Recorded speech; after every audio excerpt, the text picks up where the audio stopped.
అందరికీ నమస్తే. కొన్ని పేపర్లలో వస్తున్న కొన్ని వార్తలు అవి ఎందుకు రాస్తున్నారో కూడా అర్థమైతలేదు.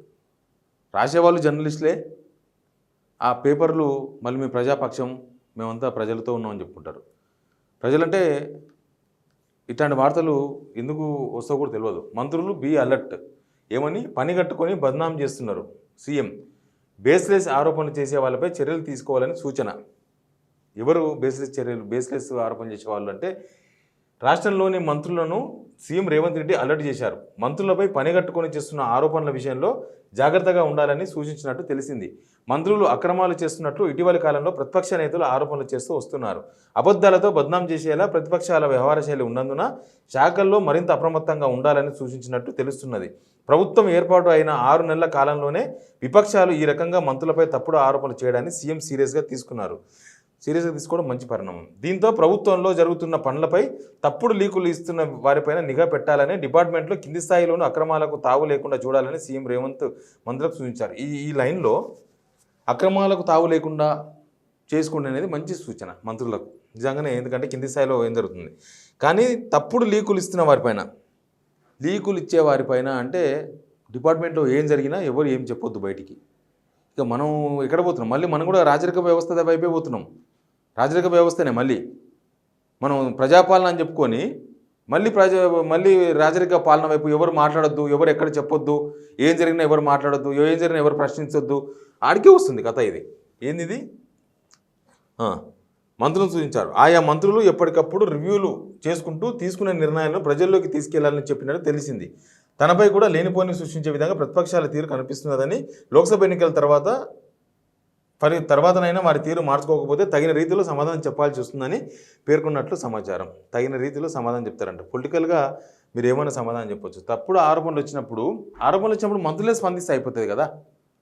ఇప్పుడు ఒక మంత్రి మీద ఆరోపణ వచ్చింది, ఆ మంత్రి రెస్పాండ్ అయ్యి వాస్తవం ఏందో బయట పెడితే అయిపోయాయి.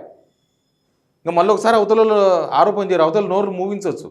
కానీ అట్లా జరుగుతలేదు. కొన్ని చెప్తా, ఏమేమి జరిగినో చెప్తా నేను. ఇక్కడ ఉన్నదండి, సివిల్ సప్లై మంత్రి ఉత్తమ్ కుమార్ రెడ్డిపై బీజేపీ ఎల్పీ నేత ఏలేటి మహేశ్వర్ రెడ్డి ఇటీవల తీవ్ర ఆరోపణలు చేశారు. ఫ్లాష్ అక్రమ రవాణా మంత్రి పొన్నం ప్రభాకర్ సహకారంతోనే జరుగుతోందని బీఆర్ఎస్ ఎమ్మెల్యే పాడి కౌశిక్ రెడ్డి ఆరోపించారు. కొత్త బీరు బ్రాండ్లకు అనుమతి విషయంలో అక్రమాలు జరిగాయని మంత్రి జూపల్లిపై బీఆర్ఎస్ నేతలు ఆరోపించారు. అయితే అవన్నీ కూడా ఎలాంటి ఆధారాలు లేకుండా చేసిన ఆరోపణలుగా తేలాయి. ఎవరు చేసినారు? ఎంక్వైరీ చేసినారు? ఏమన్నా ఇంటర్నల్గా ఎంక్వైరీ జరిగిందా? మంత్రుల మీద వచ్చిన ఆరోపణలపైన ఎవరు ఎంక్వైరీ చేస్తే తేలినాయి. ప్రభుత్వాన్ని పనిగట్టుకొని బదనాం చేస్తే చట్టపరమైన చర్యలు వెనకాడొద్దని సీఎం మంత్రులకు సూచించినట్టు తెలుస్తున్నది. చట్టపరమైన చర్యలు తీసుకుంటారట ఎవరి మీద? ప్రతిపక్షాలు ఏమైనా ఆరోపణలు చేస్తే. మరి ఏం చేయాలి? ప్రతిపక్షాలు పండుకోవాలి, ఇంట్లో దుప్పటి మూసుకొని ఏమైనా జరగని వదిలేయాలనా? మీరు ప్రతిపక్షంగా ఉన్నప్పుడు ఏం చేయలేదా? మీరు అధికారంలోకి వచ్చి 6 months అయింది సార్. అందుకన్నా ముందు 10 సంవత్సరాలు ప్రతిపక్షంలో ఉండే కాంగ్రెస్ ఏం చేయలేదా? మొత్తం మీరు చేసిన ఆరోపణలు, లేకపోతే మీరు చేసిన ధర్నాలు అవన్నీ ఉత్తి బేస్తో చేసినరా? అంతో నిప్పులు ఎందుకు పొగరాదు, ఇది అయితే తెలుసు కదా. ఎక్కడో దగ్గర నిప్పుండి ఇంత పొగొస్తే దాన్ని పట్టుకొని ప్రతిపక్షాలు దాన్ని గుంజే ప్రయత్నం చేస్తాయి, జనాలకు చెప్పే ప్రయత్నం చేస్తాయి. ఇప్పుడు మీరు సెంట్రల్లో ప్రతిపక్షంలో ఉన్నారు. రాహుల్ గాంధీ గారు బీజేపీ ప్రభుత్వం మీద ఈ 10 సంవత్సరాల్లో ఎన్ని ఆరోపణలు చేసిండ్రు? పెగాసిస్ అన్నారు. మరి పెగాసిస్ ఆరోపణ చేసిండ్రు, నిరూపణ చేసిండ్రా? నిరూపణ అయిందా పెగాసిస్ది? ఆరోపణ చేసిండ్రు కదా. పార్లమెంటు అసలు జనం సమస్యలు చర్చించకుండా పార్లమెంటు స్తంభింపో చేసిండ్రు కదా. నాట్ ఓన్లీ పెగాసిస్, ఇంకా చాలా ఉన్నాయి, చాలా ఇష్యూస్. అసలు పార్లమెంటే నడవలే. మరి అక్కడ కాంగ్రెస్ ప్రతిపక్షంలో ఉండి చేసేది కూడా ఉత్తయేనా? అవి కూడా వాళ్ళ మీద చర్యలు తీసుకోవాలని ఇప్పుడు మోడీ గారు జైలు తీసుకుపోయి ప్రతిపక్షాలను కూడా బెదిరిస్తే అది ప్రజాపాలన కాదు, ప్రజా కంటక పాలన. అంతకన్నా దారుణంగా ఇంకేమైనా ఉంటే దాన్ని వాడాలి వాడు. ఈ మంత్రుల మీద ఆరోపణలు వచ్చినాయి, రైట్. మంత్రులు రెస్పాండ్ కావాలి కదా. పొన్నం ప్రభాకర్ గారి మీద ఆ బూడిదకు ఎన్టీపీసీ నుంచి ఆ బూడిద తరలింపు ఇష్యూ మీద వచ్చింది. ఇప్పటిదాకా మంత్రి గారు రెస్పాండ్ అయినారా కనీసం? లేదు తప్పు ఇది, నా దగ్గర ఇవి ప్రభుత్వం ఎంతసేపు రిపోర్ట్లు సంపాదించడం నిమిషంలో పని. ఆఫీసర్ ఫోన్ చేస్తే తీసుకొచ్చి ఆడవాడేస్తాడు. పాడి కౌశిక్ రెడ్డి చేసే ఆరోపణలు తప్పని నిరూపించవచ్చు కదా. అసలు ప్రెస్ మీట్ పెట్టలేదు. ఎందుకు పెట్టలేదు? పొన్నం ప్రభాకర్ గారు ప్రెస్ మీట్ ఎందుకు పెట్టలేదు? ఇప్పటిదాకా ప్రెస్ మీట్ అసలు ఖండించనే లేదు. అసలు ఆ వార్తలు అవాస్తవము, నా మీద వస్తున్న ఆరోపణలు అవాస్తవము ఆయన ఖండించలేదు. ఎందుకు ఖండించలేదంటే ఏదో నిప్పు ఉన్నట్టే కదా లెక్క. ఆయన ఒకరే కాదు, ఇంకా మిగతా వాళ్ళ గురించి కూడా మాట్లాడాలి. జూపల్లి కృష్ణారావు గారు అది కొత్త బీర్ బ్రాండ్లు అది వచ్చింది కదా. ఏమన్నా ఆ కొత్త బీర్ బ్రాండ్లు ఎందుకు వచ్చినాయంటే 5,000 కోట్ల రూపాయలు చేతులు మారినాయి దీని వెనుక అని ఆరోపణలు. జూబలి కృష్ణారావు గారు ప్రెస్ మీట్ పెట్టి అసలు ఏ బ్రాండ్ వస్తలేదు, కొత్త లేదు, ఏం లేవు, అసలు అప్లై చేసుకోలేదని ఒక మాట చెప్పిండు. రెండో రోజే ఏం అప్లై చేసుకున్నారు, తెలంగాణలోకి వచ్చే 26 బ్రాండ్లు ఏంది అవన్నీ బయటకు వచ్చినాయి. రచ్చరచ్చ అయిన తర్వాత ప్రభుత్వం ఆ నిర్ణయం వెనుకకు తీసుకున్నది. ఏమీ జరగకపోతే జూబలి కృష్ణారావు గారు అబద్ధం ఎందుకు చెప్పిండ్రు? కొత్త బ్రాండ్లు వస్తున్నాయని తెలిసి ఆల్రెడీ కొత్త బ్రాండ్లకు పర్మిషన్ ఇచ్చి నాకు తెలియదని ఇట్లా చెప్పిండ్రు. జూబలి కృష్ణారావు గారు ఒక మాట అన్నారు, కమిషనర్ ఎక్సైజ్ కమిషనర్ ఆ నిర్ణయం తీసుకున్నారు అన్నారు. ఎక్సైజ్ కమిషనర్ తీసుకున్న నిర్ణయాలు మంత్రికి తెలియకుండా జరుగుతున్నాయా? లేకపోతే మంత్రికి తెలియకుండా వేరే వాళ్ళు ఇంకొక మీ పార్టీలో ఉన్న మీ పైన ఉన్న టాప్లో ఉన్న వాళ్ళు నిర్ణయం తీసుకుంటున్నారా? కమిషనర్ ఎవరికి చెప్పి ఆ కొత్త బ్రాండ్లకు పర్మిషన్ ఇచ్చిండు?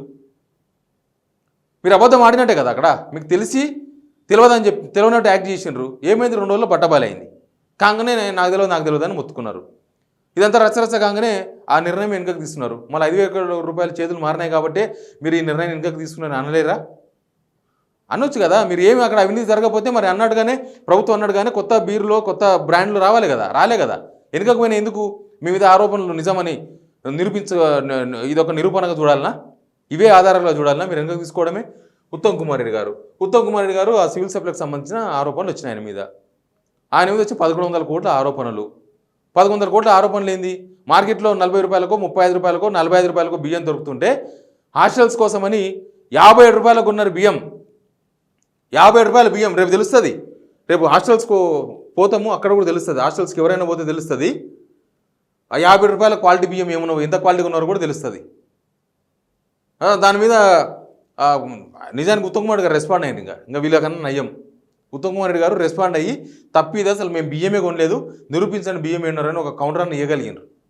అక్కడ civil supplies commissioner press meet పెట్టినారు. ఆరోపణలు వచ్చినప్పుడు దానికి రెస్పాండ్ కాండి సార్. మీరు బాధ్యులుగా ఉంటే రెస్పాండ్ కాండి, లేకపోతే అవి నిజమనే చర్చనే జరుగుతుంది. మళ్ళీ పైనంగా బెదిరింపులు, ఇవి ప్రతిపక్షాలకు బెదిరించండి. ప్రశ్నించే సోషల్ మీడియాను బెదిరించండి, ప్రశ్నించే జర్నలిస్ట్ను బెదిరించండి, ప్రశ్నించే ప్రతిపక్షాలను బెదిరించండి, చట్టపరమైన చర్యలు తీసుకుంటామని. ఏం లాభం సార్? ప్రజాపాలన పేరు తీసేసి మీరు ఏమైనా చేసుకోండి, ఎవరినైనా తీసుకొని లోపల పడండి, అరెస్టులు చేయండి, కేసులు పెట్టండి, ఎవరు ప్రశ్నిస్తే వాళ్ళ మీద కేసులు పెట్టండి. జనాలకు తెలిసిస్తుంది అప్పుడు మీరేందో. ఇట్లాంటి వార్తలు రాపిచ్చే ముందు అది మీకే డ్యామేజ్. నిజంగానే నిరాధార ఆరోపణలు, మొత్తానికి సంబంధం లేని ఆరోపణలు, శాఖకు సంబంధం లేని ఆరోపణలు, అసలు అవకాశమే లేని ఆరోపణలు చేసినప్పుడు మీరు దాన్ని కూడా ప్రూఫ్ చేయాలి. వాళ్ళు చేసిన ఆరోపణలు తప్పని మీరు నిరూపించాలి. మీరు ఆ బాధ్యత తీసుకునేది పోయి ఇట్లాంటి వార్తలు రాపించుకోవడం వల్ల ఎవరు భయపడతారు సార్? తెలంగాణ ఉద్యమంలో మీరు లేకపోవచ్చు, కానీ జనమంతా తెలంగాణ ఉద్యమం చేసిండ్రు. అన్నీ చూసిండ్రు, జైళ్ళు చూసిండ్రు, అరెస్టులు చూసిండ్రు, రైట్ రోకలు చూసిండ్రు, కేసులు చూసిండ్రు. ఏది కొత్త కాదు ఇక్కడ. అంతకుముందు గవర్నమెంటు నిర్బంధం రకరకాలు మాట్లాడినరు, రైట్, అందరం మాట్లాడినాం. ఇంకా మీరు వచ్చి మేము అదే పెండ దొక్కుతామంటే ఎవడేం చేస్తాడు?